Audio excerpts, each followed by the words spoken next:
What's up, guys? I'm Jeremy. I'm Skylar. And we are A Reviews. Right next to me is the 2020 Honda CR-V Touring all-wheel drive.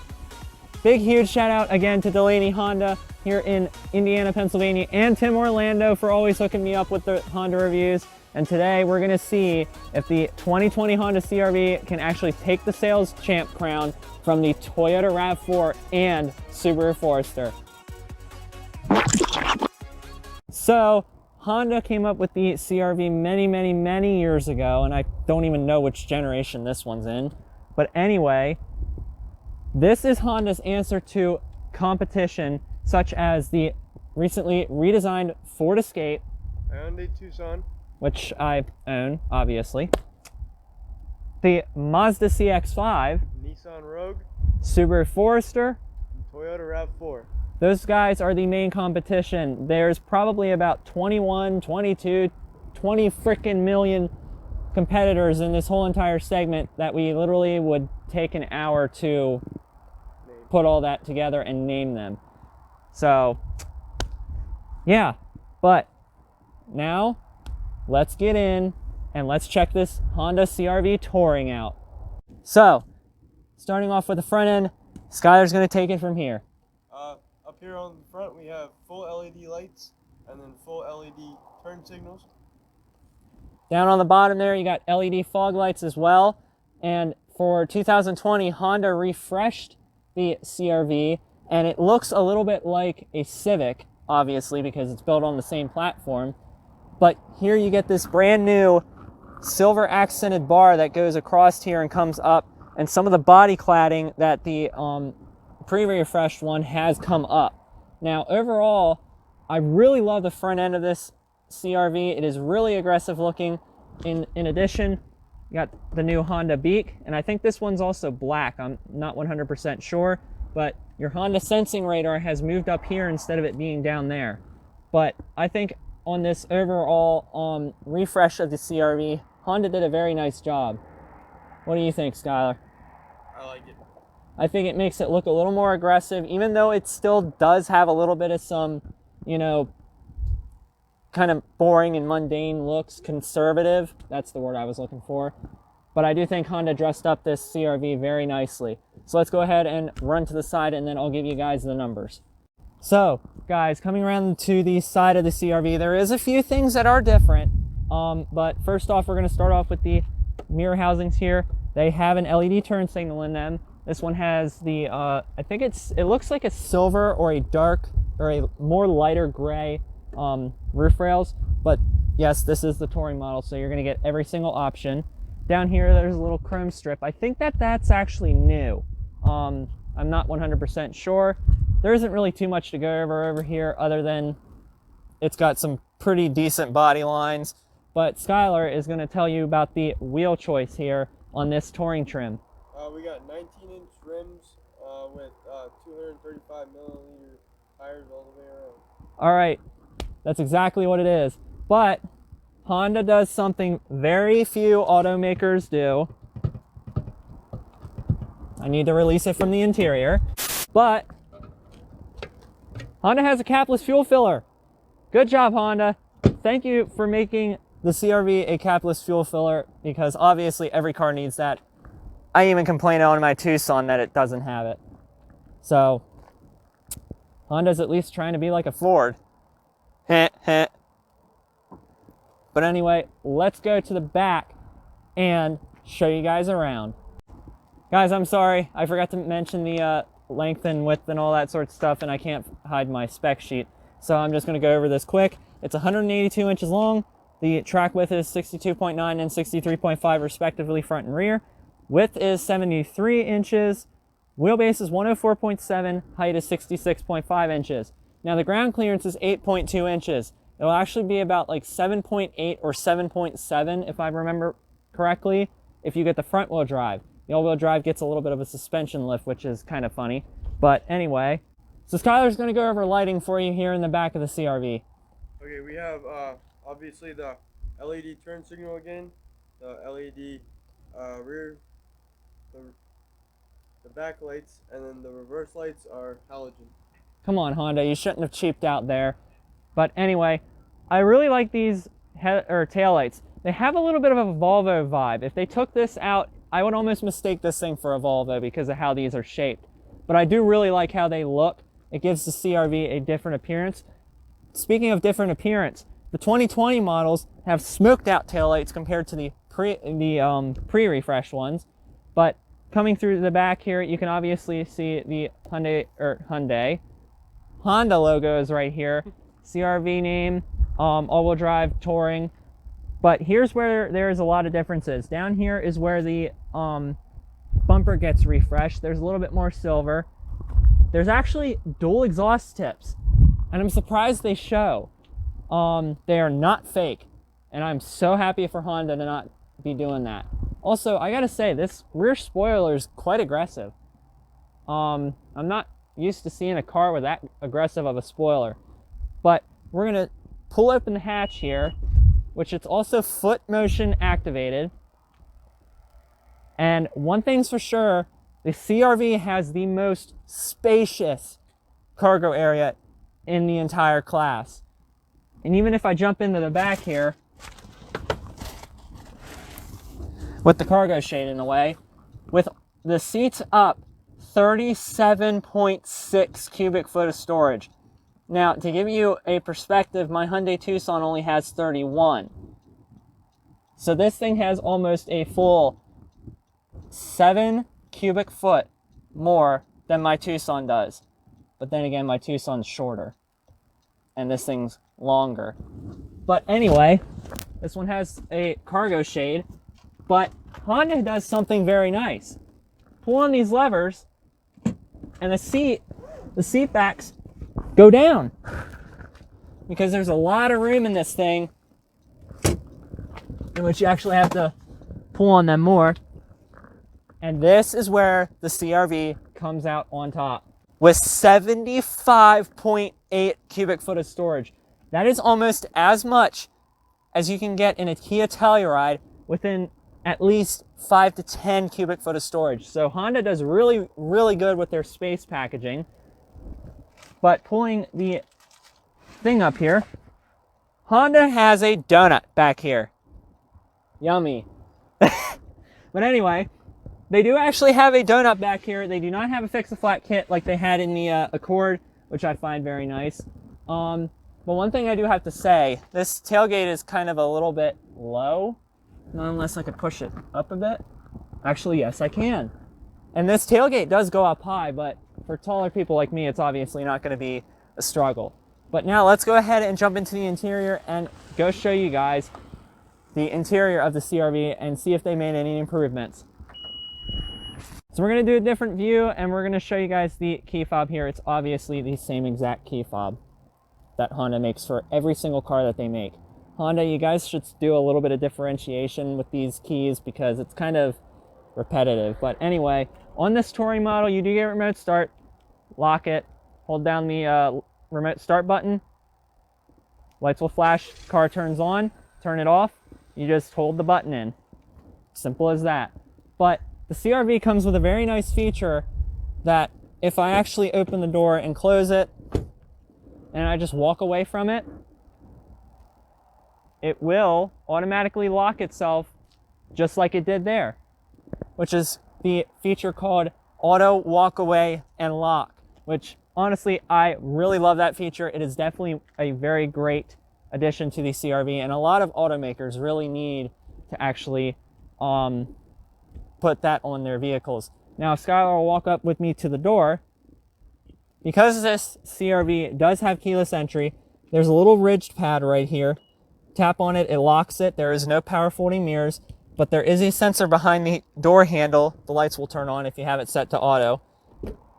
And if Skylar will go run over and jump on the jump inside the passenger seat. Now, getting inside to the CR-V, this is actually one of the CR-V's best traits. The windowsill is very low and it's very thin, but it's got a very nice step-in height, even for my 6'4" self, and I kind of just fall into the seat. Now, shutting the door, it sounds very solid. I really like the sound of it. We need to turn the interior lights on because it's absolutely dark out here, but we unfortunately couldn't do this any earlier. But there is no vibration in the chassis whatsoever.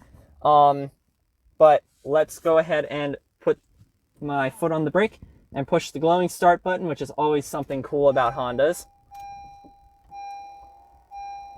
But I'm first going to talk about the seats. These are a 12-way power adjusting seat. They also have 4-way lumbar, which is a very unexpected surprise. These seats are extremely comfortable. They are probably the most comfortable in the segment. But let's come over to the steering wheel here. And let's go over the steering wheel. It's practically the same exact Honda steering wheel that you all know. It's a 3-spoke design. It is leather wrapped. It is also a heated steering wheel, which is very nice, and the heated steering works very nicely. This controls both your little LCD screen in there. I think it's about a 7-inch LCD in there that houses your tachometer and your speedometer. There is no manual speedometer. It's not analog. Practically all these gauges are digital, which I find really cool. But yeah, these control that. There's your volume your volume thing here. There's also your menu button that you can go through and select which setting you want. You got your phone pickup and hang up and back buttons, as well as your voice control. Back over here, you got your cruise control. There's adaptive cruise control in this model, which is very nice, and it comes standard as part of the Honda Sensing package that we will talk about in a second. The main turns on the adaptive cruise control and lane keep assist. You've also got lane departure warning. Coming over to the door panels, it is soft touch here. There's some wood trim here that really looks really nice, and it looks very, very premium, but it is fake. There's some silver trim here. There's a door here, or the door handle is metal accented. There's a little light in here, which is really cool. This one has 2-person memory. The windows are auto up-down only for the front windows. They are not for the back. I kind of expected that. But coming over here, there's some more of that stitching here. There's even stitching here. There's a very high concentration of soft touch plastics on the doors. I'm going to slightly open the door so there's a little bit more light.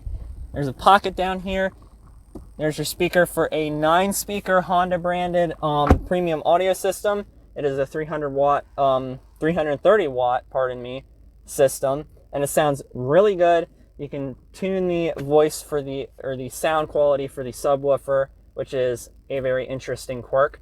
But let's come up to the dashboard. It's soft touch up here, which is cool. The center amp's right there. You got some more of that material here that's also soft touch.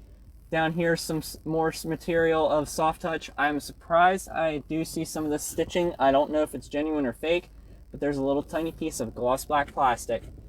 Coming over here, hazard lights are there. Do they even light up? They don't even light up. Come on, Honda. But coming over here is really where the CR-V really could have benefited from the larger touchscreen. This is still the antiquated 7-inch touchscreen system.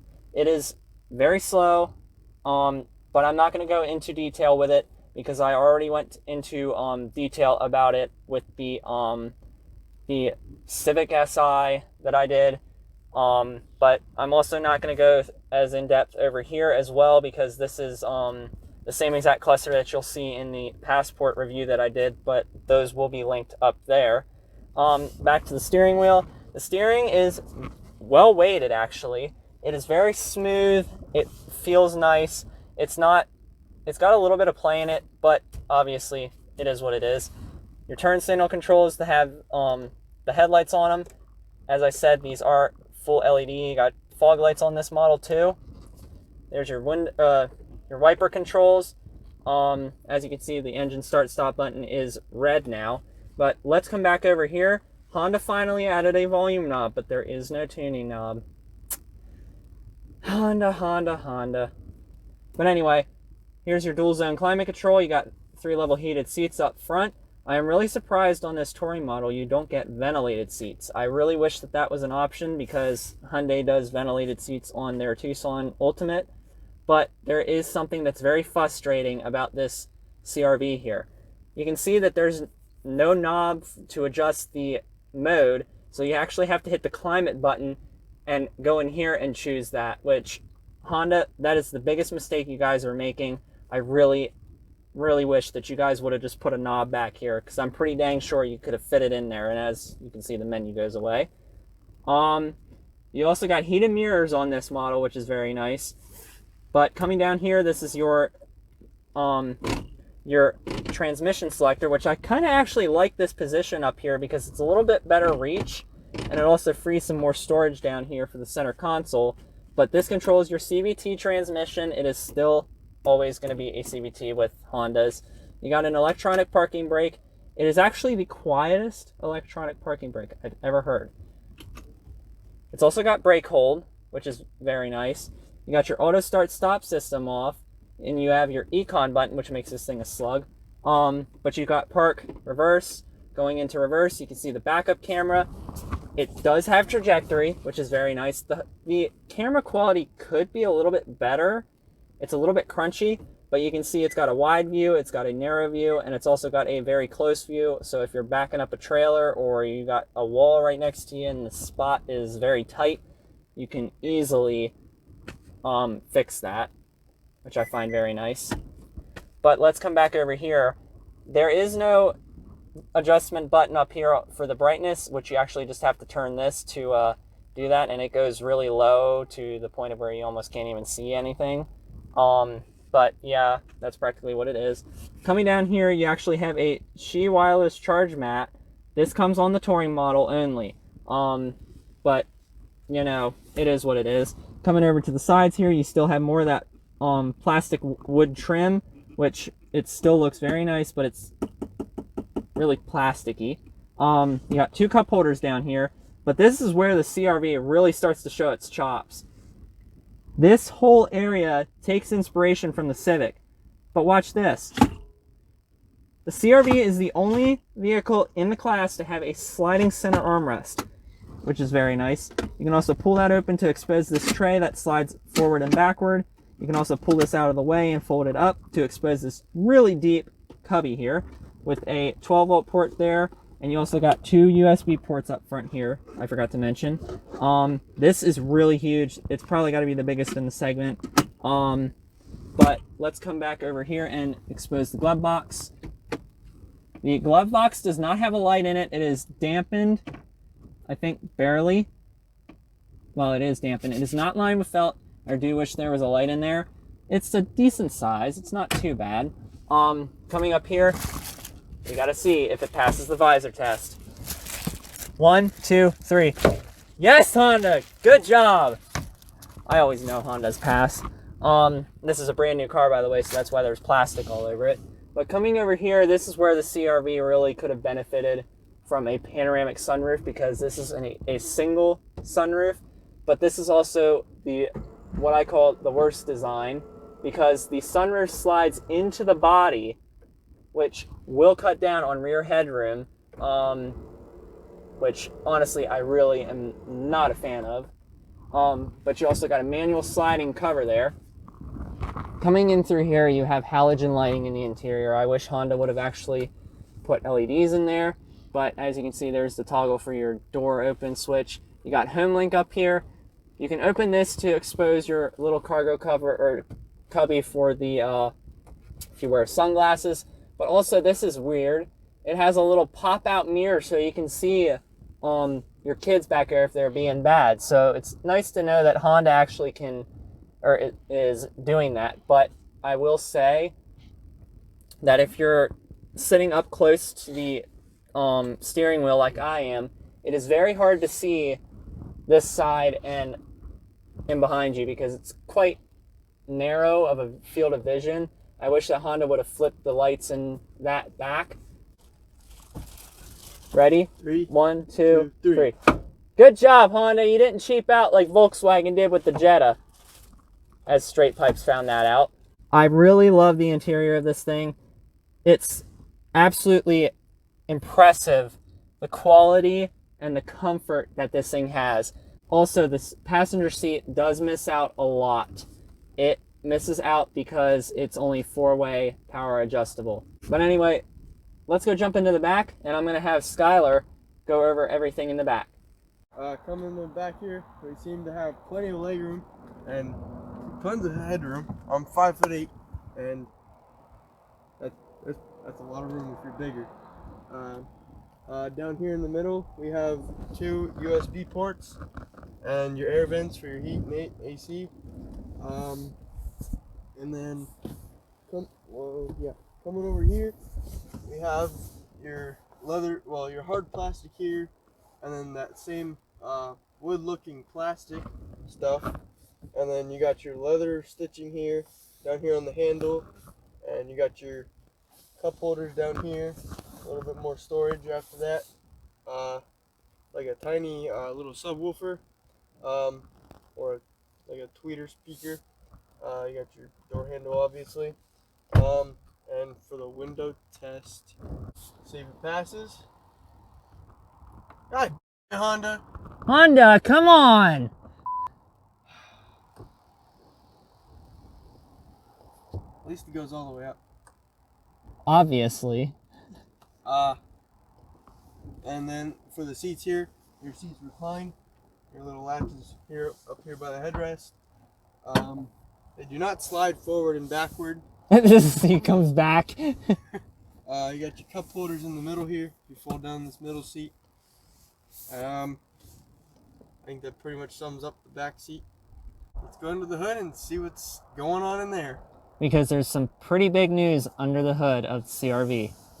So under the hood of the Honda CR-V, gone is the 2.4 liter 4-cylinder. And the 1.5 liter turbo force still stays put.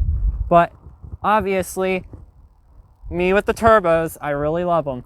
And this turbo engine is quite powerful, actually. It's got 190 horsepower, 5,600 RPM. How much torque? And the torque is 179 from between 2,000 and 5,000 RPMs. Exactly. This is also direct injected. This is also available in both front and all-wheel drive.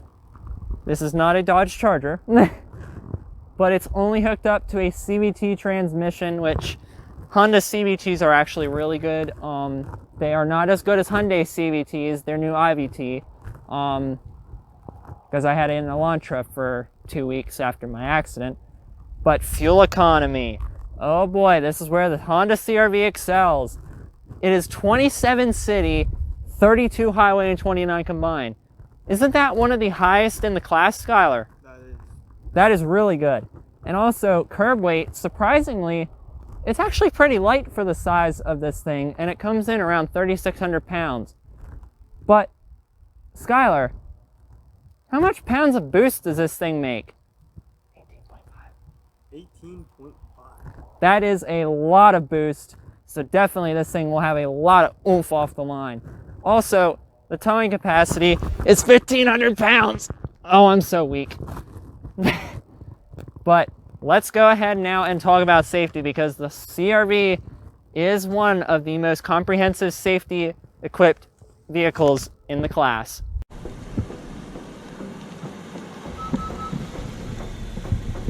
You got the forward collision warning and collision mitigation braking system, which will automatically apply the brakes if need be. I don't know if this has pedestrian detection. I don't think many Hondas have it, so that's kind of a downfall, but it is what it is. Also on the CR-V, standard on all trims, you got auto high beams, which are bright as hell, but obviously because they're LED, they're super freaking bright. So Honda's also pioneered with the lane keep assist system, and you've also got adaptive cruise control, as well as road departure mitigation, which is very nice. So even if it doesn't see a line, it will see an edge of an embankment and it will steer you out of that so you don't hit it. And it's also got lane departure warning, obviously, but this thing can almost practically drive itself because it does have an active lane keep assist system that I tested out on the Passport. So we'll have to see how that works out when we take this thing for a drive. We've also got blind spot information system, which is very nice. I don't know if this is actually standard on all the models. I know it's obviously going to be standard on touring. So in IIHS crash testing, the CR-V earns a IIHS Top Safety Pick, I think, Plus award. It gets good ratings in all the crash tests, so it's great that Honda had actually put some thought into the safety, obviously because of the Honda sensing, you know. But definitely, this CR-V is going to be very, very safe for even a teen driver. So if you want to give your CR-V to a unsuspecting teenager that's probably a bad driver like me, P.S. I'm not, then go ahead, because they'll be safe. Now it is time to go for a drive. Oh yeah. Alrighty guys, so this is gonna be the first time that Skylar's gonna be driving the car too, but I'm gonna do more of the brunt of the aspects, so you know, obviously we get what it is. So we're gonna take it on a quick route, and we're gonna see if the CR-V has better driving chops than the Hyundai Tucson and the Ford Escape that I reviewed. So far, this thing's driving very smooth. It's quite a surprise.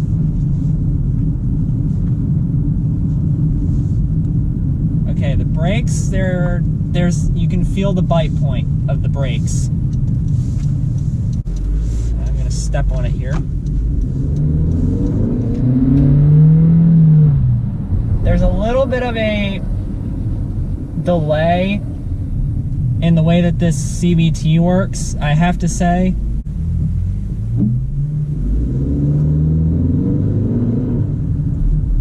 The CVT is quite responsive, actually.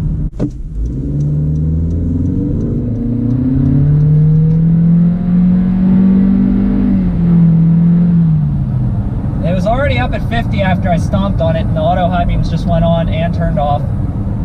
This thing is pretty quick. I think it would get 0 to 60 in about like maybe 7 seconds. 7.5, 8 seconds, maybe 8.5 at the most. But I'm gonna click it back into drive and just cruise along. And I gotta say, the CR-V rides really nice. It rides just like my Tucson does, and it's quite softly sprung, and all that sorts of stuff. Now, even in drive, the headlights went back on, but as it sees the car up here, it'll turn itself off.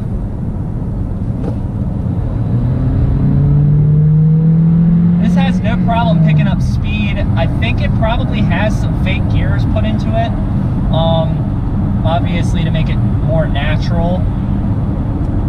I really do not like that the climate control is dug into the infotainment system. That is something that I really do not like. Turn lane keep assist on, see how long I can go. It's slowing me down. It sees the car in front of me.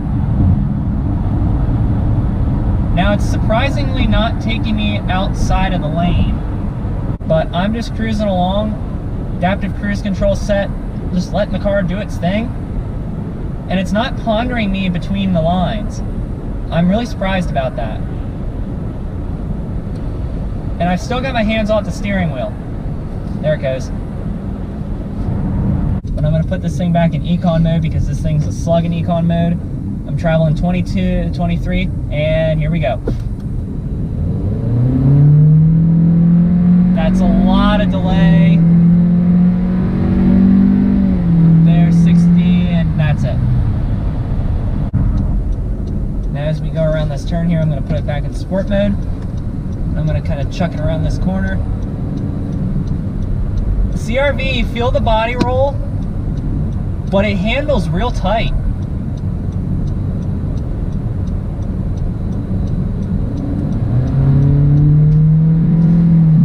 This thing does handle quite tightly for the SUV and how comfortable and composed it is. It's even slowing down almost completely.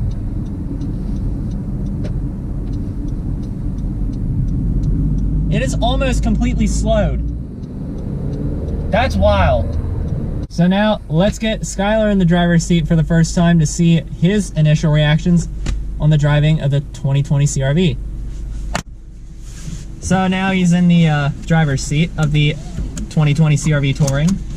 And I do not immediately like that I don't have the seat adjustment for that. You need to put it in drive, dumbass. No, I was messing around with it. Now, unfortunately, Skylar's only going to be able to drive on the access road for now. But, hey, a drive is a drive. Yep. And pretty surprisingly, I really like the way this car drives. Very smooth. Gas is pretty touchy. Yeah, that's normal with all Hondas. They are very touchy with their gas. Going over these bumps really, really smoothly.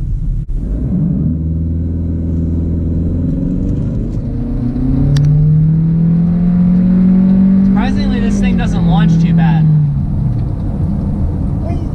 Now test brake feel. If the brake's decent. A little more.